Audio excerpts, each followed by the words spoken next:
This is a Roman road. Used to be called the Via Julia and it goes to Bath. I've spotted its anglo-saxon name, its early medieval name, and I don't think anybody else has.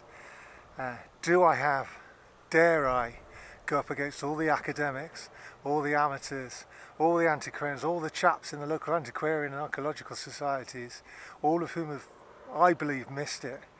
Dare I go out in public and say its name? Yeah, I do dare. But first, we need to explain why. What is the evidence for it? How can I show that I'm not making all of this up? Stay tuned.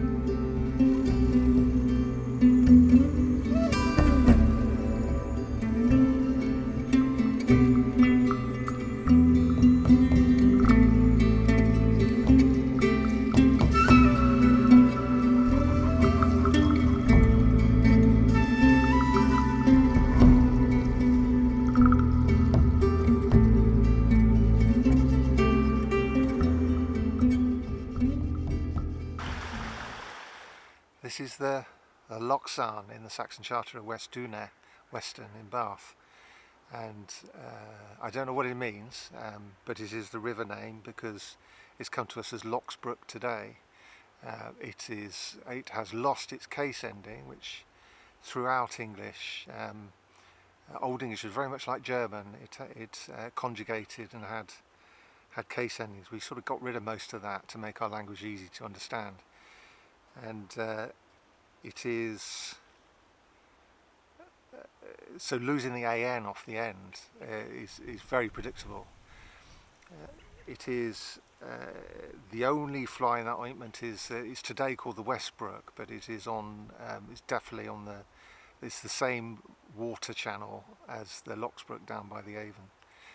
The Avon, incidentally, in the charter is called the Arvenan. Again, it's lost its case ending of the an on the end. It is Arven becomes Avon later on. See this continuity that we have in our language, in our geography.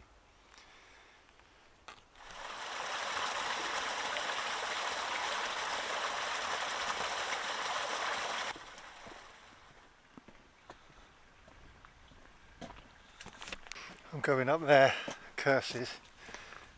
It's a steep climb. This is a Roman road. It used to be called the Via Julia, and that was a great big fraud done by somebody who was seeking attention, and loads of people fell for it.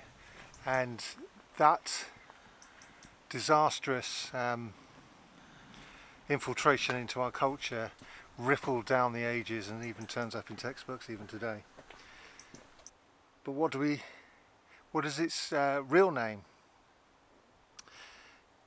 Well, this is we don't know the real names of any of the Roman roads. They had numbers in the Antonine itinerary, but the names we give them are English names. They are early medieval names, and they're related to early medieval Anglo-Saxon business rather than anything to do with the Romans. But they are part of our culture, they are part of our national myth, and therefore important to us. So even genuine ones like Ermine Street is based on the Earninga tribe, the followers of Ernie, and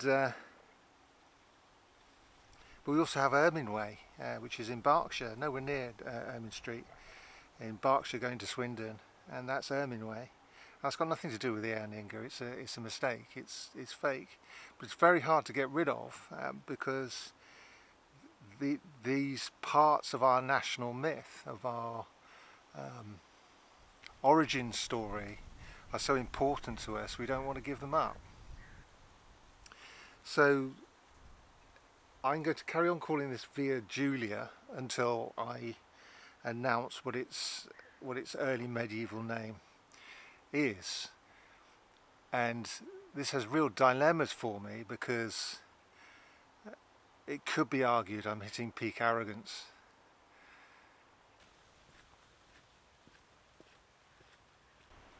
So what I mean by that is that I keep making discoveries that my betters have completely missed. And there's two reasons I think for this, is that I am doing 2 videos a week essentially, covering hundreds of Anglo-Saxon charters, and the second reason being is I can read them without any help at all. This doesn't mean to say I'm any good at Old English. What I am good at is the technical Old English of geographical charters, boundary charters. They all go left, go right, up to the hill, down into the valley, turn right, and then back to the beginning again. So all of these words are repeated over and over again. So it's easy to build up a vocabulary. Now, so it could take me 10 minutes to translate an Anglo-Saxon charter. It takes me much longer to actually transliterate it onto a map, but I get a quick understanding instantly. And if I don't know a word, I can look it up in Bosworth Toller or Old English Translator. So I'm pretty well grounded. But the problem is, am I right? Am I right all the time? And this is hard to say. If you were demented, if you were deranged, or had an inflated sense of your own importance, would you know? And the question I have to ask myself is that what's happening to me? So I've just done a couple of charters where I've made discoveries and nobody else has spotted them, like naming an Iron Age hill fort, which is, why has nobody spotted it before? And the same is happening here. I've spotted in an Anglo-Saxon charter a highly appropriate, accurately fixed, I believe, name for a Roman road, which nobody else, I don't think anybody else has spotted it.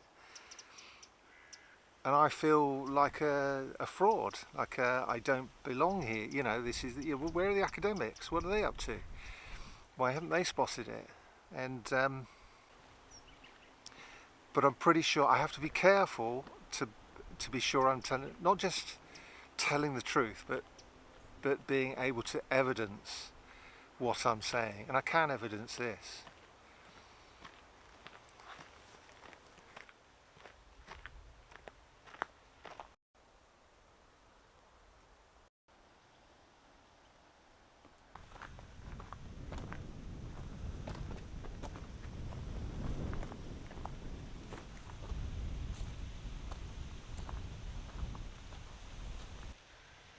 I went to art school in the deepest mists of time in the 90s. I was chatting with a viewer about the military geopolitical history of the foray, and he was talking about how fantastic his lecturers were. Mine, there were some very nice lecturers who were very skilled, but there were one or two maniacs. But I learned a few things. Maniacs, as in, no boundaries, the sort of boundary breaching that could cause harm to everybody around them. But you could tell most of all that I've been to art colleges because I'm playing with a sun star off the top of my head.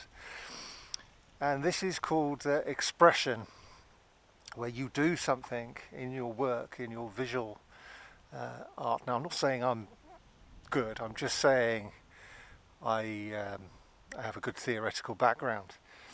And now, saying this, I'm probably out of focus, haven't done the basics of a good visual a piece of photography, but and the lens is probably greasy, and because I've got it on f/22, it's probably showing up all the dirt on the lens as well. But all of that is part of expression as well, and this is what I'm not the only YouTube antiquarian to enjoy photography, wobbly old handheld shots, trying to summon the best of Super 8 photography, videography, filmmaking from the 70s and 60s. And it's something that I would like to achieve, but you know, I sometimes get a shot that I like, but it's a little bit of adding human expression to what you do. Anyway, I don't know why I brought that up. This is that's Stinchcombe or Stenchcombe. I believe it's this one or it's this one. We're on. We're between two combes, and down there is Midericha, which is today Middle Ridge. So it's one of those anchors of modern day place names that we can use to make sure that we're not talking rubbish when we're trying to interpret Anglo-Saxon charters. There's another one at the top of the hill. We can place it. Definitely, it no longer exists. It's Allesberg or Ellesberge. It's in two different charters, so we can one of North Stoke and one of here of Weston. So we can triangulate it. We can. It's confirmed. It's you know, there's two pieces of evidence to say where it is. It's up there. So this part of the charter is definitely going between Middle Ridge and where Ailesberg is. Now, the Grundy, the professor who did hundreds of translated hundreds of charters, says go up one of the paths to Weston Wood, which is just over there, and then conveniently doesn't mention going north to a horn, an angle in a wall, a wall. Now, where he says go is going west, not north at all. So obviously, if we go west first and then go north, we are going to end up in the place where we should be going. I think the reason why he's done it is because there's definitely a wall at the top of that edge on the top of that hill. I think there's one up here. We need to go and find it. If we don't find it, it doesn't matter. Things change over 1,000 years. But it fits because it says then go along the edge. It fits, and there is an edge up there. There's a ridge here and a ridge here. That's the ridge we should be going along to the Hunes Wall and the horn of the wall. Think the horn of sort of the edge of land bodies that go into a shape like that, and that's what we've got. We've got one up here.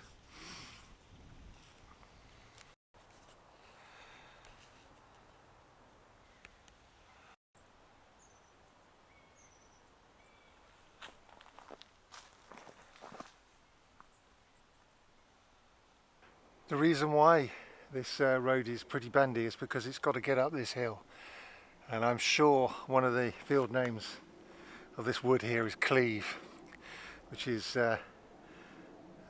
becomes cliff in modern English. I don't know for sure. I'll have a look when I get back.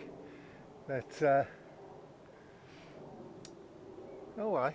Yeah, look at this. Can you see that branch going along? That's where, and then it shoots up. That's where somebody's tried to do some hedge laying with that, and that's hazel. So that's coppiced. So somebody's let that grow along there to create a barrier. It hasn't worked all that well, but somebody made the effort.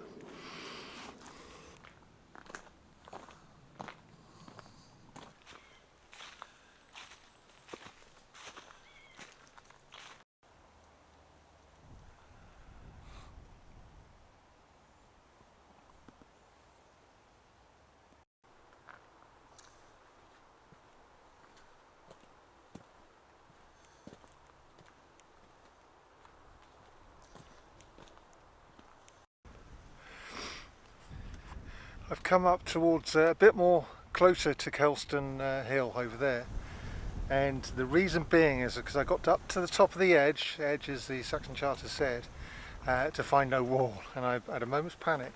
I was pretty sure there's a wall. I have been up here before, just for a stroll. And so I've come about 200 yards south rather than north. As I said, the boundary goes north. I found a wall in there, so you can breathe a sigh of relief. There was a hump, there was a ditch and a hump that could have been either digging out the ditch and putting the earth to one side, or the wall's been knocked down and not been repaired, and that becomes, over 1,000 years or so, that becomes a dike. But you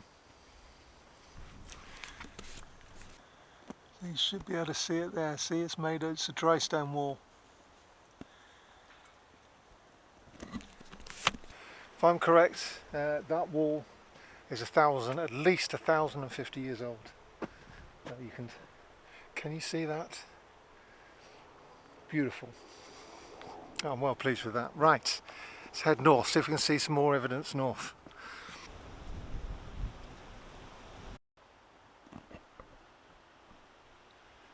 That's Prospect Stile, and there's also a red stile at the bottom of the hill. Now, stile is not something you climb over.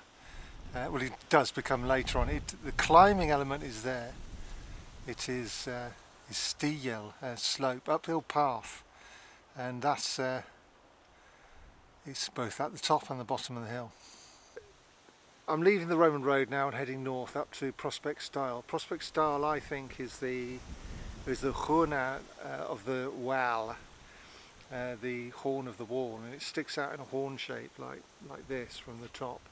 This is the edge that the charter was talking about, and it is a proper ridge. It goes like that. The path is along the top and the boundary as well. So yeah, so onwards and upwards. Let's go and have a look, see what we can see up there.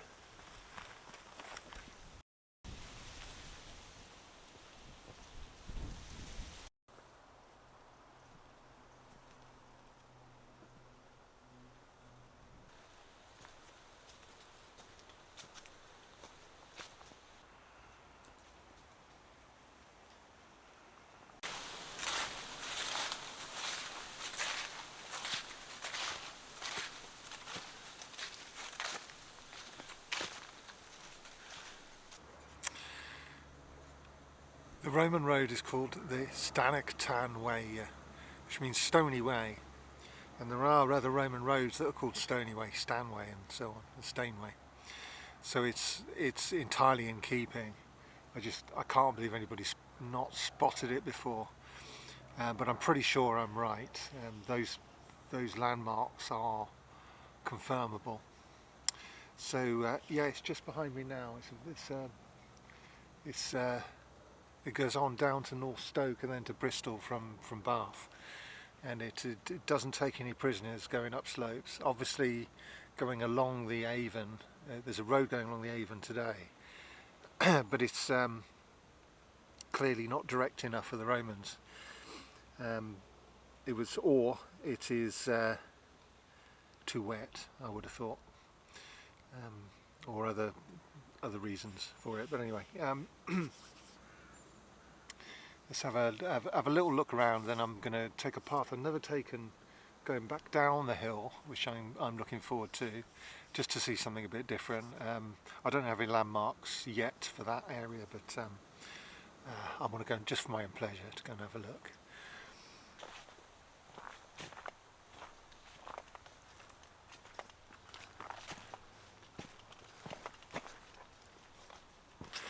The temperature plummeted once I got on top of Lansdowne. Remember, Lansdowne is, you've seen in a previous video, Lansdowne doesn't mean the land's down, nothing to do with land, it's allowance or lantes. So it could be somebody called Lant, it's there, down. Or it could equal suggest something like a long ridge down, or long wood.